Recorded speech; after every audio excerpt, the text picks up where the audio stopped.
Okay, Virgo. The underlying energy here is the Queen of Swords. The Queen of Swords is a Gemini, Libra, Aquarius. However, the energies of this card speaks of someone that is very good at communicating. She cuts through the truth. She doesn't take bullshit, right? So the energy here is pretty much it's not standing your ground, but it's like you're getting to the point where your truth matters. And where truth is coming up to be very important for you.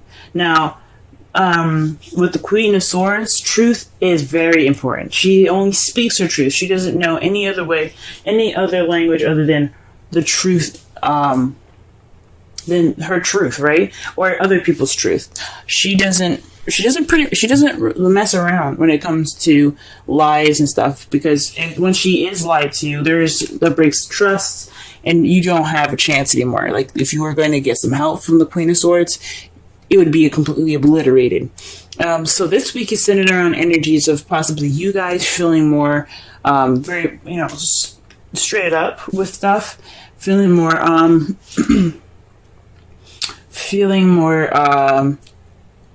honesty oriented. Possibly this is a more logical and analytical week for you guys. Because things are kind of, you're cutting away at the bullshit this week. This is what it's focusing on. This could be somebody that you're dealing with as an air sign as well. Someone that is, very logical than emotional. But it could very well be you guys, just wanting to get to the truth and only the truth. Now, the heart of the reading, we have the Queen of Swords. The Queen of Swords is someone that is loving, very nurturing, someone that's very intuitive and very in tune to their feelings. They're not very they express it, they feel it, so that's how they are. They express it through their feelings, communicating it sometimes. That's what the Queen of Swords is all about. She's all about communicating and speaking her truth and saying things. Whereas the Queen of Cups, she just acts and she just feels. She doesn't actually act. She just feels those things. She doesn't exactly communicate them. So one thing about the Queen of Cups to remember is that she is all about the feels. She's all about how she feels. She's all about what she is in tune to hearing, which is which is her emotions and her feelings and things. That's why she is very intuitive, and that's why she is the tarot card reader as well.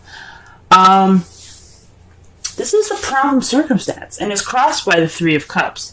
Now, the Three of Cups is all about friendships, communities, support, a network of people. It's a group, right? So this is speaking of possibly, lack of support, maybe. You're not getting that emotional support at this time. The Queen of Cups could also be a male. This is somebody that all the queens that come up. I like to see it as you guys, male or female. I like to see the queens as you guys. Like, this is something internal, and the kings as external. But it is not always the case. A lot of times, the Queen of Cups could be someone that's a Pisces, Cancer, Scorpio that you're interacting with, and they're not providing enough support for you guys, or you guys are feeling like that partner. Right? You guys, like I said before, this could be you guys being very much in touch with your feelings, and you guys are just dealing with a lack of support possibly right now. You're not really centered around friends. You're kind of possibly being swallowed up by a group. You're kind of hidden in the shadows. You're not getting that support. Right? So that's going on right now. So you guys are not getting that emotional support at this time. The Queen of Cups is also someone that's very romantic as well. So perhaps there isn't any romantic stability. Well, not romantic stability, but there isn't any kind of romantic support as well. The advice given for you guys this week is the Empress. The Empress is the manifestation card. She's also the motherhood card. Because she is the person that takes care. She's the caretaker. She's nurturing. She's very nurturing. She's very patient, like a parent, like a mother would be. I read this for I think it was Aries, but I'm not 100% sure. I read this for another sign, and I said it's time to have patience, as if you're patience with a mother, as if a mother would have patience. There's one thing very prominent about mothers, that they will, they will be patient with their kids, right? I'm not saying to actually be patient, like with anybody else, but but be patient with yourself if needed. However, with the rest of this reading, I honestly think this isn't talking about patience. This is talking about manifesting. This is talking about creating. It's starting to create. This is a time for you guys to create something, to manifest and begin something. Okay, she isn't about beginning. She's about, like I said before, giving birth to new ideas, to children, to etc. Right? She is the manifester, because she can just make anything she wants to exist happen. She just gives birth to anything, right?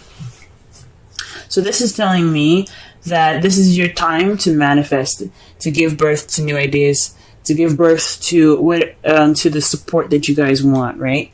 Since that is what you're lacking. But this is the time for you to manifest, to do so, right? This is your opportunity. Go ahead and do so. In the past, you guys had the Tower, so something unexpected came and radically changed your world. The Tower card is it's another universe intervention card, but it's kind of it's definitely not an empty threat here. It's kind of like an ultimatum given by the universe. If you don't do something that you need to do, then that you know that you need to do, then we will help you. We'll help push you in a situation where you have to do the thing that you're supposed to do. It's like, this is the Saturn card. It's kind of like karma here.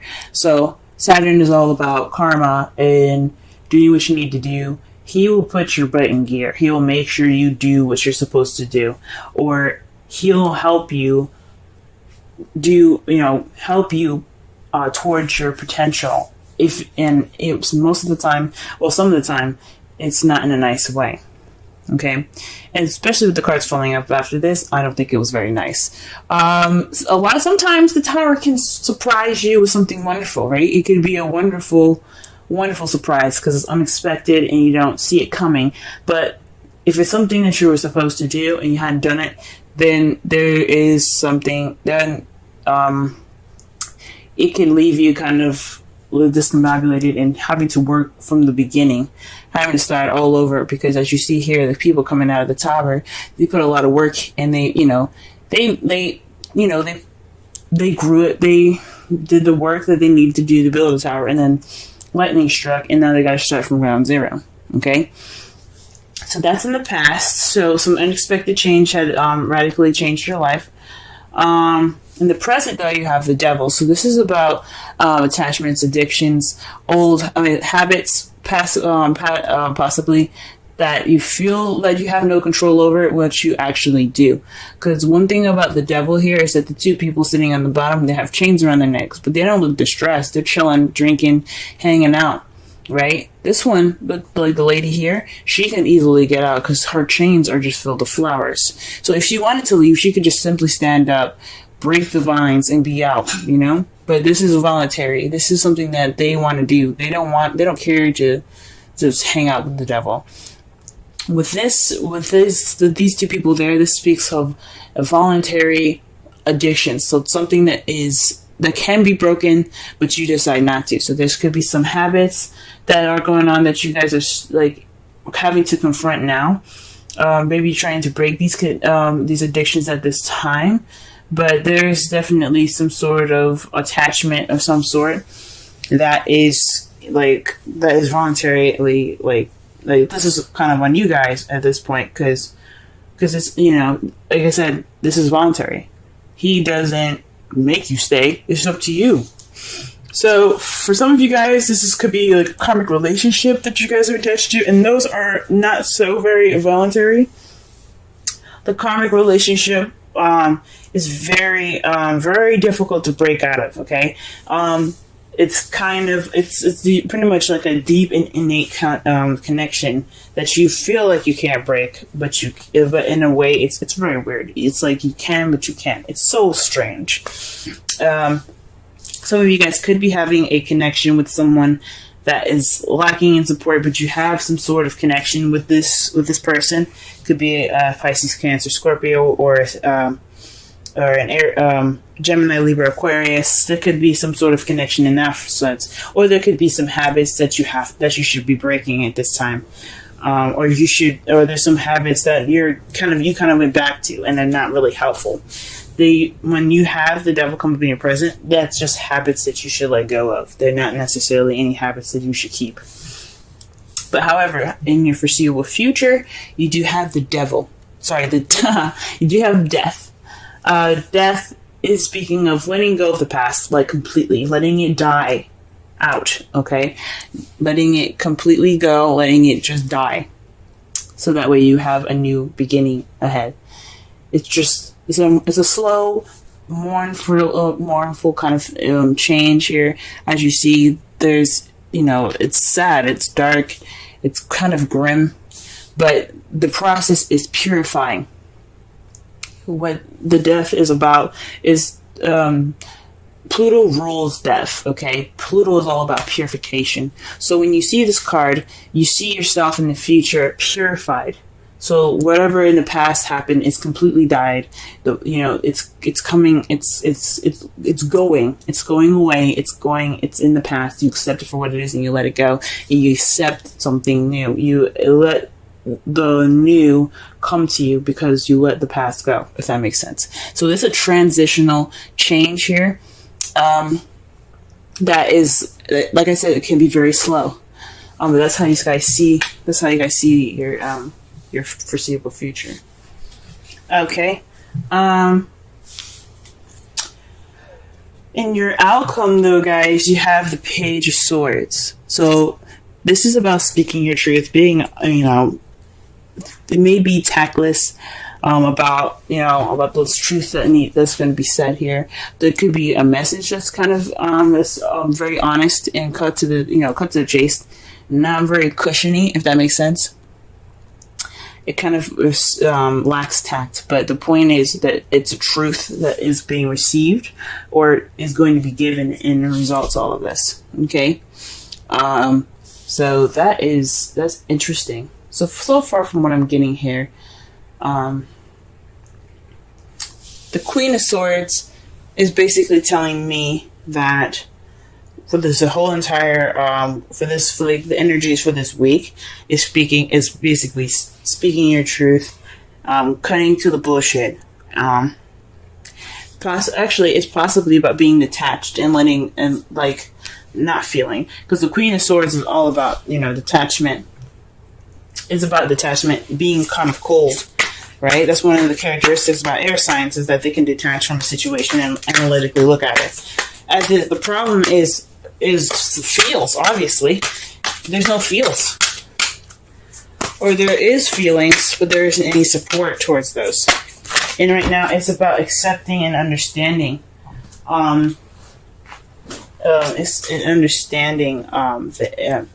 Those feelings, possibly, or being the Empress and being the caretaker, taking care of yourself if this is you and you're single, or taking care of your partner in regards to the feelings. And the Empress is again the manifestation card, so perhaps this is a time for you to manifest romance, right? Express your love. Go ahead and make the romantic gestures. Okay, so this is about expression. Now, the Queen of Swords is excellent about expression because all that is communication, right? She's all about communication, but she's detached as well. The Queen of Cups, she's very romantic. She's all about her feelings, but she lacks expression. Okay, she's very romantic, but she doesn't express that. Okay, because that's what the Queen of Swords is about. So perhaps this is for you. This is a time for you not only to be a caretaker and for yourself, if needed, or for your partner, but this is also a time for you to manifest a romantic support between two people. I don't think this is a third-party relationship at all. because I don't see anything else. I don't see any other card other than the Three of Cups. I don't see this as a third-party relationship. Some of you guys could be dealing with a third-party relationship with the Queen of Cups, but I don't think so, okay? Especially now with the cards coming up here. For your Wisdom Oracle card, you have Serendipity, and this is just speaking about luck being on your side right now, guys. This is a time for you definitely to manifest a romantic support network for yourself, or for you and your lover or your partner, because luck is on your side. This is it's like the Wheel of Fortune. You know, the Wheel of Fortune is about change of luck, and things like that. So with Serendipity, this is saying luck is on your side. You can do whatever you want to do because luck is on your side. Okay, pretty simple, pretty straightforward. So sum up this whole reading, guys. Express your love. Express how you feel. Don't let those things bottle up inside. Create that network of support for yourself and for your love if you guys have a partner. Okay, work on those bad habits so that way you can transition to a more stable, not to more stable, but to a more transitioning and healthy new beginning. Because after death, there's only can be something new.